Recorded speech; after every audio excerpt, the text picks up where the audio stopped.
जय माता दी दोस्तों, राधे राधे, जय श्री कृष्णा।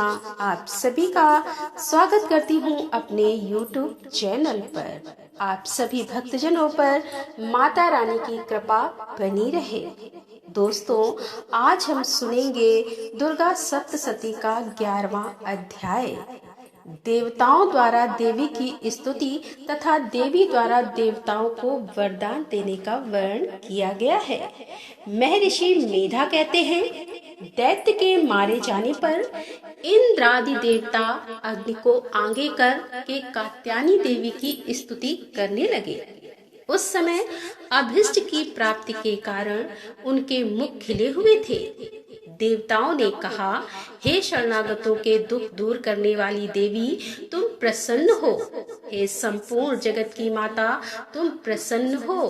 विंध्येश्वरी, तुम विश्व की रक्षा करो, क्योंकि तुम इस चर और अचर की ईश्वरी हो। हे देवी, संपूर्ण जगत की आधार रूप हो, क्योंकि तुम पृथ्वी रूप में भी स्थित हो और अत्यंत पराक्रम वाली देवी हो। तुम विष्णु की शक्ति हो और विश्व की बीज परम माया हो, और तुमने ही इस संपूर्ण जगत को मोहित कर रखा है। तुम्हारे प्रसन्न होने पर ही ये पृथ्वी मोक्ष को प्राप्त होती है। हे देवी, संपूर्ण विद्याएं तुम्हारे ही भिन्न भिन्न स्वरूप हैं। इस जगत में जितनी स्त्रियां हैं, वह सब तुम्हारी ही मूर्तियां हैं। एकमात्र तुमने ही इस जगत को व्याप्त कर रखा है। तुम्हारी स्तुति किस प्रकार हो सकती है, क्योंकि तुम परम बुद्धि रूप हो और संपूर्ण प्राणी रूप स्वर्ग और मुक्ति देने वाली हो। अतः इसी रूप में तुम्हारी स्तुति की गई है। तुम्हारी स्तुति के लिए इससे बढ़कर और क्या युक्तियां हो सकती हैं। संपूर्ण जनों के हृदय में बुद्धि रूप होकर निवास करने वाली, स्वर्ग तथा मोक्ष प्रदान करने वाली हे नारायणी देवी, तुमको नमस्कार है। कला काष्ठा आदि रूप से अवस्थाओं को परिवर्तन की ओर ले जाने वाली तथा प्राणियों का अंत करने वाली नारायणी, तुमको नमस्कार है। हे नारायणी, संपूर्ण मंगलों के मंगल रूप वाली हे शिवे, हे संपूर्ण प्रयोजनों को सिद्ध करने वाली हे शरणागत वत्सला, 3 नेत्रों वाली गौरी, तुमको नमस्कार है। सृष्टि स्थित तथा संहारक की शक्तिभूता सनातनी देवी, गुणों का आधार तथा सर्व सुखमयी नारायणी, तुमको नमस्कार है। हे शरण में आए हुए शरणागतों, दीन दुखियों की रक्षा में तत्पर, संपूर्ण पीड़ाओं को हरने वाली हे नारायणी, तुमको नमस्कार है। हे नारायणी, तुम ब्रह्माणी का रूप धारण करके हंसों से जुड़े हुए विमान पर बैठी हो तथा खुद से अभिमंत्रित जल छिड़कती रहती हो, तुम्हें नमस्कार है। हे महेश्वरी, रूप से त्रिशूल, चंद्रमा और सर्पों को धारण करने वाली हे महावृषभ वाहन वाली नारायणी, तुम्हें नमस्कार है। मोरों तथा मुकुटों से घिरी रहने वाली महाशक्ति को धारण करने वाली हे कौमारी रूप धारणी निष्पाप नारायणी, तुम्हें नमस्कार है। हे शंख, चक्र, गदा, फर, श्रांग, धनुष रूप आयुधों को धारण करने वाली वैष्णवी शक्ति रूपा नारायणी, तुम हम पर प्रसन्न हो, तुम्हें नमस्कार है। हे दांतों पर पृथ्वी धारण करने वाली बारह रूपणी कल्याणमयी नारायणी, तुम्हें नमस्कार है। हे उग्र नरसिंह रूप से दैत्यों को मारने वाली, त्रिभुवन की रक्षा में संलग्न रहने वाली नारायणी, तुम्हें नमस्कार है। हे मस्तक पर किरीट और हाथ में महावज्र धारण करने वाली, सहस्त्र नेत्रों के कारण उज्जवल वृतासुर के प्राण हरने वाली ऐन्द्री शक्ति हे नारायणी, तुम्हें नमस्कार है। हे शिवदूती, स्वरूप से दैत्यों के महामत को नष्ट करने वाली, हे घोर रूप वाली, हे महाशब्द वाली हे नारायणी, तुम्हें नमस्कार है। दानों के कारण विकराल मुख वाली, मुंडमाला से विभूषित मुंड मर्दनी चामुंडा स्वरूपा नारायणी, तुम्हें नमस्कार है। हे लक्ष्मी, लज्जा, महाविद्या, श्रद्धा, पुष्टि, स्वधा, ध्रुवा, महारात्रि तथा महाविद्या रूपा नारायणी, तुमको नमस्कार है। हे मेधा सरस्वती, सर्वोत्कृष्ट ऐश्वर्य रूपिणी पार्वती, महाकाली, नियंता तथा ईश रूपिणी नारायणी, तुम्हें नमस्कार है। हे सर्वस्वरूप सर्वेश्वरी, सर्वशक्ति युक्त देवी, हमारी भय से रक्षा करो, तुम्हें नमस्कार है। हे कात्यायनी, तीनों नेत्रों से भूषित यह तेरा सौम्य मुख सब तरह के डरों से हमारी रक्षा करे, तुम्हें नमस्कार है।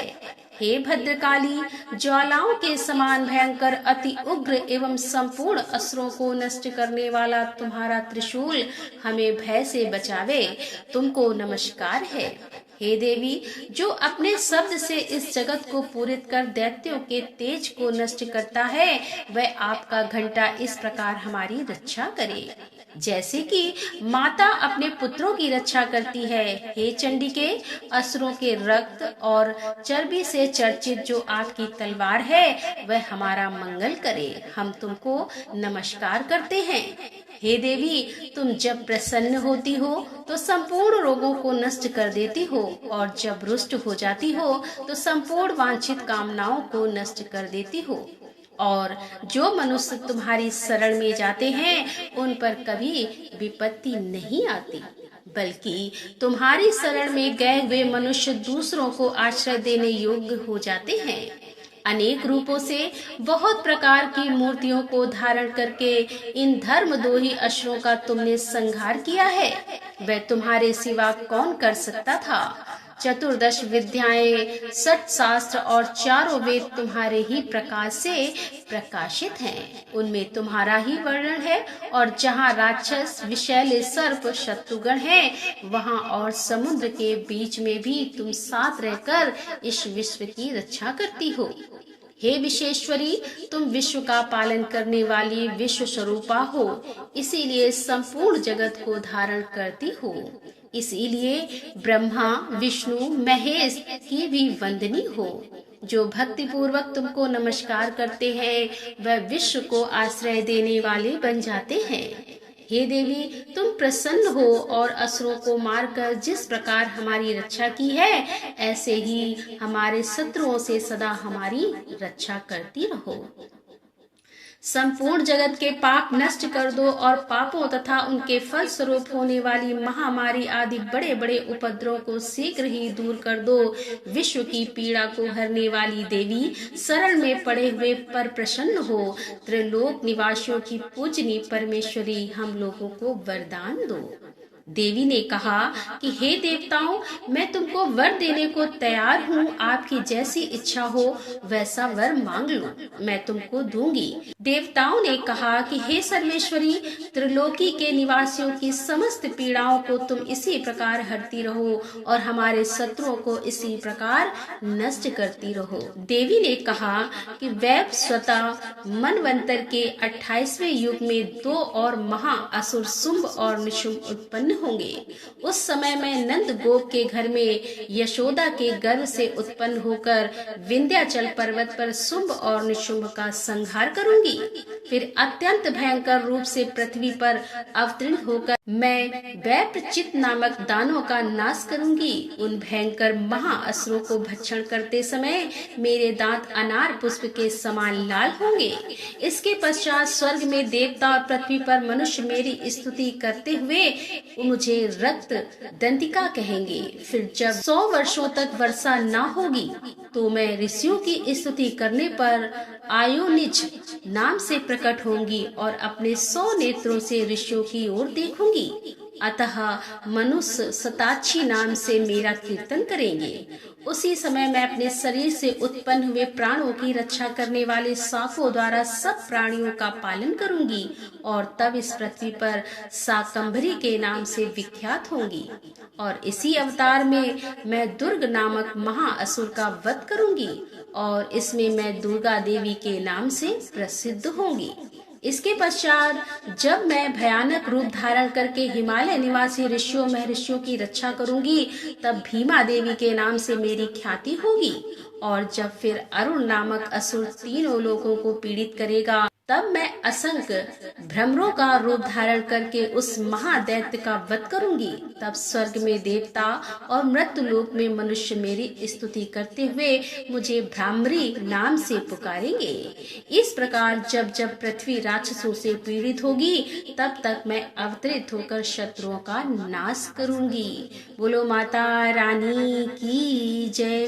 तो यहाँ पर दुर्गा सप्तशती का 11वां अध्याय का समापन करते हुए इसके आगे के पाठ के साथ हम आपके सामने फिर उपस्थित होंगे। तब तक के लिए हर हर महादेव, जय भोलेनाथ की जय माता दी।